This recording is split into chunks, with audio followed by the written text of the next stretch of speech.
kalatvlive Facebook, X at kalatvlive kaachiel kod YouTube bende kalatvlive.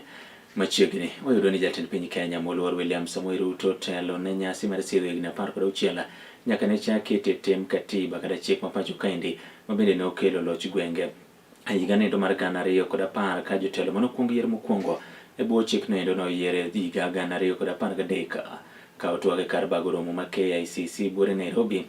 Jatend piny mabende oteni kod jalupne Dier Abraham Kithure Kindiki oyango kenge mabende koro gi kinde ni piny Kenya osego chakre ne kete tem chika kata katiba masani dhi nyime. On a day like this one,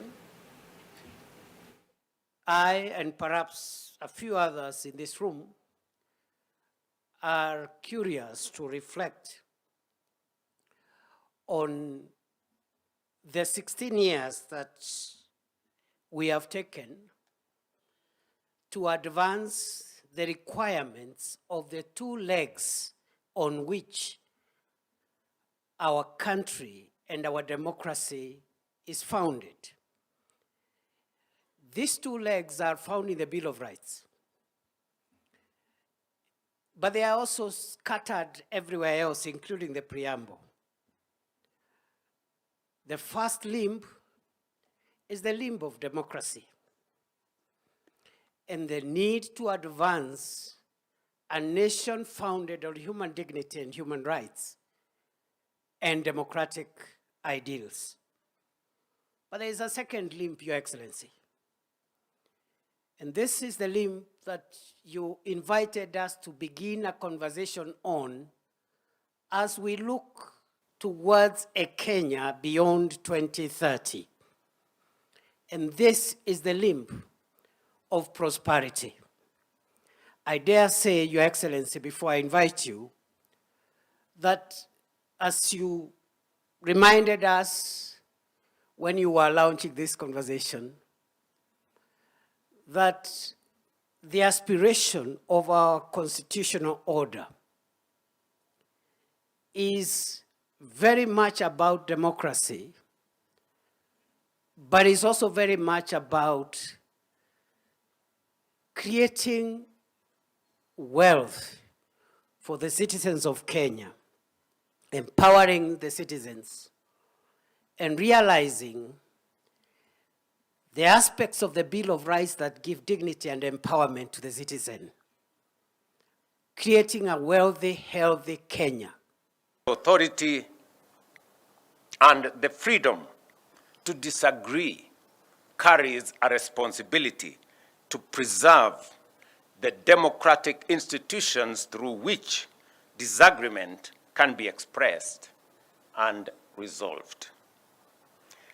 Government belongs to the people. Parliament belongs to the people. The courts belong to the people. The institutions of the republic belongs to the people. They may be criticized, challenged, and required to account, but they must not be destroyed because they are the instruments through which the people govern themselves.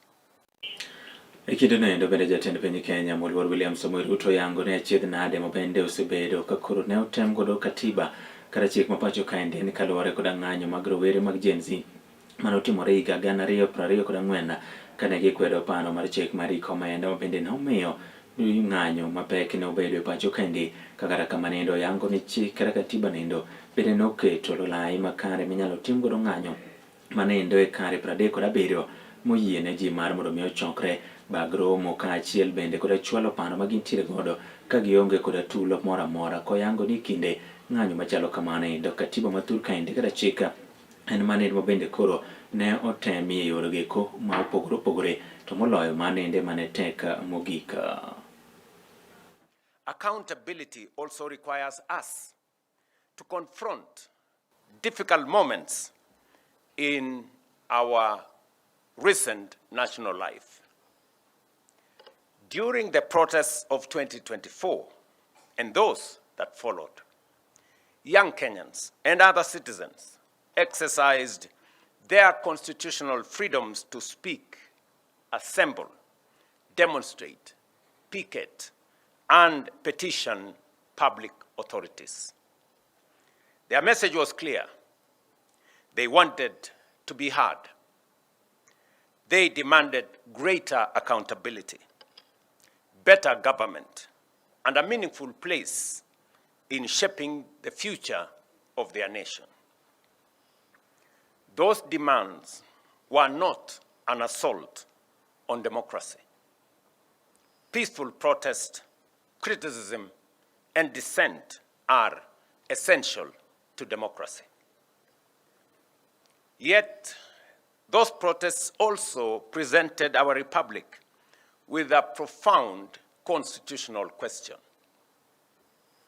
How do we protect the citizens' right to protest while at the same time fulfilling the state's obligation to preserve constitutional order? The Constitution itself provides the starting point.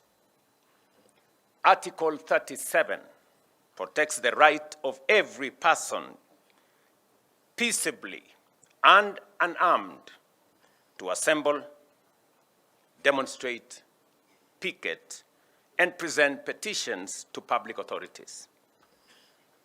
That protection kama bire kaunti ni ndima Kisumu odo ni chiliel moro manyinge Eunice Ogola mawuok e gweng' nendo makapunje Nyaera Kisumu West Sub County ni ndima Kisumu koro kwa jogo eko machony gi ng'uon ka achiel kod piny owacho mar mondo miyo yie okonye oyud thieth ne nyathine mawuowi ma jahigni 13 manindo Brian Ogola magie kinde ni endi tuo nendo mar kansa manindo mar prostate kana momako jogo eko machuo gie kinde ni endi koro oketo piny akotwa koda kalatvlive oyango kanyendo ne nyathine nendo noyudi kod tuo mar kansa stage nendo mar 3 higa nendo mokalo kendo gie kinde ni endi gisetemo to kata kamano pod otamogi ka gikwayo mar mondo mine kaka anyalo resgi kendo giyud kony. Brian Ogola nan general dwe mar auchiel tarika 4 ne nyathi ochako yudo thieth bang'e kane osechako yudo thieth dakteche nogomo ma nyathi nokotieko thieth mare. Mano miwa discharge waduogo kode dala. Gie sechego nyathi pod ne ok nyal timo gimoro amora kendo ne pod tuo. Akwayo mana jopiny joma nyalo konya mondo mi nyathi matin Brian mondo oyud konyruok oyud chang. Niki konya mondo mi nyathi ochangi. Mano onego bed ni ichuoye godo yadhno en 40,000. Kaachiel kod yedhe rembende bechgi ni malo. Koro akwayo kunyalo yudona gimoro manyalo chopo 100 mondo nyathi odhi godo mbele mondo oyud konyruok jowadwa. Amoko an piny kaluwore ka jaoda notho nyithindo manoweya godo. Ok anyal yudo yor konyruok. Konya uru jopiny. Joma Nyasaye odonjo e chunye mondo mi okonya. Mondo mi ambe chunye obede gi kwe. Koro miyo jowadwa an matek e ngimana. Nyathi nigi rem mok onyal yudo kwe. Oywagore otieno te, oywagore odiochieng'. Oonge kwe. Anena gi rem seche duto. To yor yudo yath mar rem ok anyal yudo. Kaluwore gi yuto mare. Beche ni malo ok anyal yudo. Siling 3,600 to ting' 10 otiyo go achiel odiochieng' kodiochieng'. An gi nyithindo 6 gie sani, wuon paro notho 2019. To nyithindo 6 ma an godo gi, nitie 2 ma ok nyal yudo konyruok mar dhi skul. An ja grade 10, ja grade 7. Gin dala kae, yo skul ok nyal dhi kaluwore gi tuo ma an godo, gi yuto ma an godo bende ni piny. Jatuo ok nyal dhi skul chakre ne obed chakre higa mokalo dwe mar 8 ok onyal dhi skul. Nikech en ng'ama ok wuothi olosore kama obedi. Kwayo ng'ama Nyasaye nyalo donjo e chunye mondo mi okonya mondo ayud konyruok mar tuo mar nyathi. Thieth pod onego bed ni dhi mbele general to yor gik mane daktari ondikona ok anyal yudo. Idwaro ni mondo otimne test mar 20,000, 10,000. Yath mondo onego bed ni ichuoye to yadhno en 40,000. Thieth pod dhi mbele ok anyal ng'eyo kuma thiedhni dhi chope. Konya uru jowadwa mondo nyathi oyud konyruok. En nyathi matin en just 13 years Nugo beni sani kuro nyadhi e skul to ko nyadhi e skul. Ena piny. Wakwayo kony mondo mi ukonye nyathini kaachiel gi mamani. En mama machiliel, thieth mar nyathini odhi makare. Ng'ata ma Nyasaye nyalo donjo chunye, nyaka josiasa duto te, obed MCA maro, obed mbunge, obed senator, nyaka our honorable excellency William Samoei Ruto kanyalo winjo wachni mondo maknwa lwet miyoni mondo nying Nyasaye oyud duong'. Kopogore kod wach mar nyathi kende kata rangae ka en kod rem mang'eny, en kod nyithindo matindo kaka ginyalo konyore onge. En dotela tino oko anyara sembo. Adiera gomo mar dakteche omiyo koro wakadhe weche moko ne wakadhe kadhano, especially Kenya kae kod health momedo devolved. Ok onego bed wakadhe gik makoro wakadhe gi. Nyathino osetuo to ok ber, no gimo tuo oduogo dala otuo to ok en tuo monego thiedh dala kae. En tuo monego wuotho kendo monego kony ngima nyathi. Emomiyo wan kaka moro achiel ni mondo jo health center, jo health group odonji e tuoni. Kinyalo kony nyathini to mondo konye en rem. Nyathi mok nyal nindo, min gi ok nyal nindo. Otiyo gi painkillers. Ma min gi kuchopo godhiambo to pile wuotho kuom jokony mondo oyude painkillers. Painkillers gi bechgi ni malo. Wakwayo Samaria mwema. Wakwayo ji duto donjuru mondo wanywa kamoro achiel. Ma en ngima monego ringo. Ma en ngima monego kony nyathini tin onego bed ni kik owewa korom kamae otin kendo pod wadwa. Ogero ni piny owacho kaachiel kod jogo eko machung' gi ng'uono koriwo jotelo biro yudo thuolo mar mondo mi oresa Brian kanyo endo. Komachielo kawadhi e kaunti endo ma Kisii wayudo ni dichuo moro modak Nang'ola ma jahigni 66 okwanyi ka onegi gokinyi endo ma kawuono e gweng' endo manendo magucho manendo mayudore Bobasi ka kaunti nogo ma Kisii mosenendo kanyendo manyingo yangi kaka ugeto ler yango ni odiochieng' endo manyoro nene kanyendo kanyo dhi e ode kata kamano endo ka ji ochiewo yudo ka koro ne odong' duk siretha kendo nege gi nek malit moganda ma koni endo wuoro ka otenegi kod min mare kaachiel bende kod owadgi ka giekinde ni ende gidwaro mar mondo mi tim nonro mong'ith e fwenyo joma dine tim nek machalo kamano ka ringre mare osechwale kar kano ringre jomotho magucha ka nonro dhi nyime.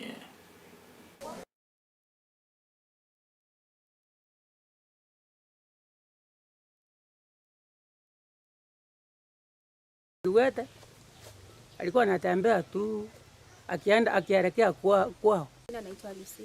Sasa tulikuwa tunapita hapa, kuna njia iko hapa. Tulikuwa tunapita tulikuwa tumetuma. Kuna mwenye tulikuwa na yeye akaangalia side akaniambia kuna mtu mwenye anaonekana ako huko ni kama amekufa. Mimi nikaenda kuangalia nikashtuka, sasa nikasema kuna njia mwenye alikuwa analima hivi shamba sasa. Nikamwambia acha tumuite akuja aone. Sasa tukamuita hivi. Na huyu ni mtoto yangu wa kwanza. Naitwa Emily Nyovu. Ogera. Anaongea na mimi leo ananyamaza. Mimi ni plastiko kwa hii familia. Huyu mwenye amekufa ni ndugu yangu mkubwa. Tumefanya kuamka asubuhi tukaitwa na majirani kuwa ndugu yetu amekufa pale mlangoni. Sasa kuanzia saa hii ndio wanaendelea na uchunguzi ili tujue kiini na chanzo cha kifo cha. Mimi ni plastiko kwa hii familia. Huyu mwenye amekufa ni ndugu yangu mkubwa. Tumefanya kuamka asubuhi tukaitwa na majirani kuwa ndugu yetu amekufa pale mlangoni. Sasa kuanzia saa hii ndio wanaendelea na uchunguzi ili tujue kiini na chanzo cha kifo cha.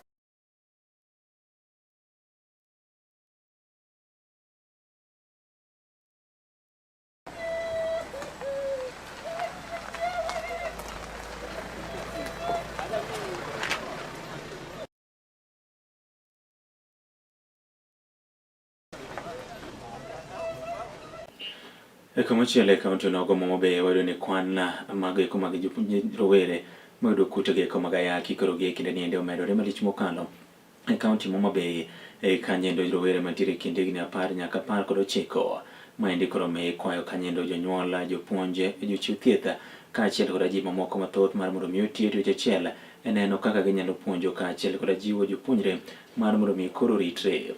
Maendi en kwayo mogole koda mikai mokwongo e pacho kaendi mama Rachel Ruto kaachiel kod gavana e kaunti Momobe Gladys Wanga kinde makoro nyogi molo mar mondo mi gijiw nyithindo manyiri manindo e kar tiegruok nogo mamawego mayudore kar chungo bura makare chwanyo e kaunti no Ogomo Mobei kata malo moyo apara magiko maglandruok kute giko magayaki e kaunti Mobei kinde rowere krogi kinde nindi oyudi kende jiwo mar mondo mi gimede neno kaka ginyalo ritore. According to the National Syndemic Disease Control Council data, Homa Bay carries one of the highest HIV burdens in the country, with prevalence estimated at 11.6%. Adolescent pregnancy remains a serious challenge, and sexual and gender-based violence continues to threaten the safety and future of our children. It is why I launched the national campaign to end the triple threat under Kenya's commitment plan to end the triple threat 2023-2030 in partnership with the Organization of African First Ladies for Development, or AFLAD. Within 6 months, more than 220 health facilities across the 4 counties had joined the initiative, and more than 200 healthcare providers had been trained to provide adolescent-friendly services. Because our ambition must be clear, to end the triple threat by 2027. As a county government and the region, we have also made efforts. We began a program called Siganinam, and we bring on board not just political leaders, we bring on board professionals to do mentorship for our young girls, but also to speak about the triple threat. There is a big difference between a mentored girl and an unmentored girl. A mentored girl is empowered. A mentored child is strong. They are focused. They know where they are going. And it is sometimes just by one word that you say that somebody is going to live here and their lives are going to change. This country has made enormous progress in the response towards ending AIDS as a public health threat. This very county that we stand in today, if you came here or barely 2-3 decades ago, almost 1 out of every 3 people you met on the streets was living with the HIV virus. That has been reduced to about 15%. Homa Bay County and the other counties of the Lake region, which were high burden before, are a beacon of hope on how we can end this epidemic. Unfortunately, Your Excellency, out of the 13,936 new infections that occurred in the year 2025, 10,500 were among those aged 15 and above. If you expand that number to 34 years, 72% of the new HIV infections that occurred in the year 2025 were among adolescents and young people aged between 15 and 34 years.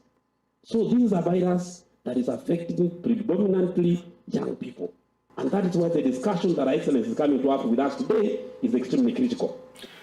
Komachielo ne riwruog nendo mar otamba makwan manendo Kenya Radio Society kaachiel kod manendo mar jofwambo Media Council of Kenya koro bago kanyendo oromo nendo mar tiego jofwambo mageka mowuok e gwenge magimbo mar piny Kenya moriwo kod Nyanza ewi kaka koro ginyalo timo ikruok motelo ne yiero maiga manyien mar 2027 nyasi kata tiegruok mabende obagi e kaunti ni ma Kisumu mana kaka jafwambo mar Justin Sadoyo leronwa. Duol magayo kendo nono rang'iny mar tij jofwambo e pacho kaendi Media Council of Kenya tiyo jachiel koda Kenya Red Cross gikone to koro ne okawo kinde kendo timo training kata puonj ne jofwambo mopogore opogore mabende wuok West Kenya region anyeto kumotelo ne yiero ma 2027 e tok mare moyiedhi kod kalatvlive e boma maduong' ma Kisumu achiel kuom apisas go eko mag MCK migosi Victor Bwire lero kithor kendo chenro mar puonj kata tiegruok maket kod maendi. As you are aware, we launched our election guidelines on 14th August. We also launched a project, a countdown. It's called the 2027 election countdown. And here we are running trainings jointly with others and ourselves, Media Council alone. Like this one, we are working with the Red Cross. And the training is about for journalists from the counties around here on elections reporting.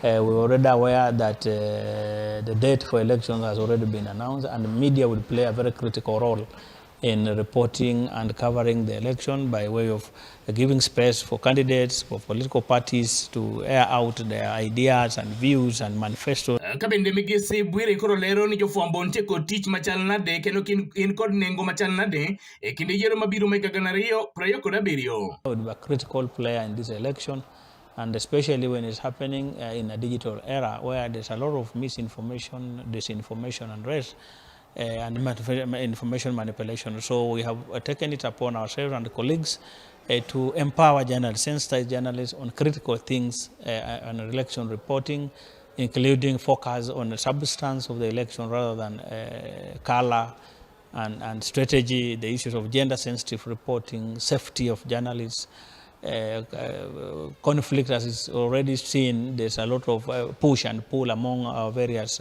political players in the region. Bedede okao kinde maket kod manno e chwalo ote mare mowuok Media Council of Kenya kono ne jofwambo duto e pacho kaendi. One of you is injured, or if you have had information that that area will be volatile, you alert your colleagues so that they avoid the area. So we must also, there are some things we must do, but media houses must also do. There are now very cheap insurances that can insure equipment, can insure you your life. So we are also encouraging people to come together, journalists as a team, and get insurance against their lives and against the equipment, because we also see a lot of equipment being destroyed, and a number of this equipment journalists have bought by their own money. It's not, for example, media house. So a lot also depends on us, but we are also activating through the Kenya media sector. Migosi Bwire menonoti okothulo maket kod maendi e siemo wang' jotelo malich mokale pacho kaendi mamende osebedo katiyo kod agoko kendo kelo njore kinde yiero mabiro kanyakla koda mago mabende osekalo chien. That our communities must be here, and that's what I was saying, the issue of priming people. The media and others must help communities understand that election is a democratic process that comes and goes. It's not a life and death. Why do people fight and kill us to go to parliament? You see, that principle, that service leadership, I'm going to parliament to represent, or the MCA assembly to represent my people. But if once it becomes, then it becomes like it's trade. Why is it that makes you life and death for you to die, to kill another, to go to parliament? You see, we are made, because leadership, you remember that time, people would go to serve their people. There was no CDF, there was no all these things. And people would just go, and people are known like Martin Shukuku. They were just known because of standing with the community in parliament, raising issues that affect their community. There was no issue for money and what. But right now, parliament has also become so commercial. Nikala TV Kuke County Maki Sumo and Justice Adoyo. Kinde ni ndima yiero maduong' koro kayo machiegni kendo dong' mana ndalo ma ikwano duol mochung'ne kwaruok ng'ono kaachiel koda nyaya achiel mar oganda NCIC koro kwayo rowere mar mondo meke giyie ti kodgi koda josiasa muoche tulo mabende koro nyalo keto piny Kenya kama rach e kinde yiero ma higa manyien ka gitwak kadho wadh nam chumbi gijiwo rowere mar mondo mi okichre gi chien koda josiasa machalo kamano endo kendo ginyaa kwe, wach mabende koro rowere moko kuom rowere makono singo mar biro neno ni giketo e tim karomo nogo bende koro noyuore kod apisas mag duol modiro kendo kende mochung'ne tawo yiero kaachiel kod yango keyo paye pacho kaendi IEBC duto mabende nojiwo rowere mar mondo mi githegre koda timbe njore e rombe mag siasa. The commission in the last summons, to be specific 3, we have heightened our fight against hate mongers. As you are members of the political class, to desist from engaging in hate speech, means misinformation and incitement to violence generally. We are very keen to ensure that we are going to have peaceful elections. We are not going to have condone hate speech. So this should go as a warning to members of the political class. Well, it is extremely unfortunate that the National Police Service and ourselves as a country has allowed ourselves to have goons thrive in this country. And I know the culture of goonism did not only begin during this election period, but it's something that has been, building up over the last couple of years. It have the Organized Crime Act that allows us. We have very many laws.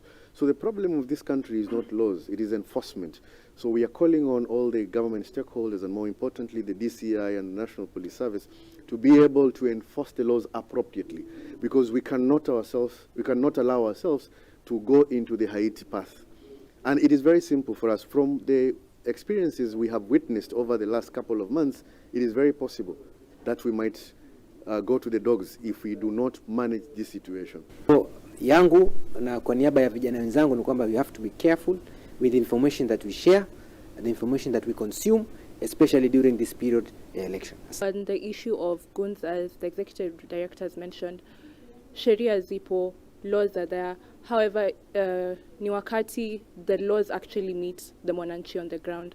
Goonism ina influence voters, ina influence electoral process, kwa sababu watu wengi kama vijana wakiona kuwa goonism imeendelea kuzoza na wale ambao wanahusika katika kushirikisha usalama ndio wa kwanza kabisa hawawezi enforce. Sisi kama vijana hatutajitokeza kutoa uwepo wetu kushiriki katika electoral processes za nchi na kushiriki katika the incoming election. Kitu kimoja ningependa kusema kwamba sisi Gen Z, sisi youths tuwakataa kabisa swala la goons, na juu yake tunasema kwamba na tuna encourage vijana wenzetu kwamba tukatae kutumika vibaya na wanasiasa who have their own selfish agendas and will rather destroy a community, destroy culture, destroy all these other things for the sake of getting a position which will last only 5 years. Ayena marmuro bi mamake gi kanyende kidini ni mar Dier Odiochieng rakamane ndo watude sa pare wangi kidini ndo mara machi makidinyo nogo banindo mar podho chieng mabende abro kelo ni weche mamoko mathoth manaka okalo e kalatvlive kero kamano kuom ne bedo kod chakruok nyaka giko to moloyo siko ka ibedo janeno mar kalatvlive oriti masare nyinga Josh Odhiambo.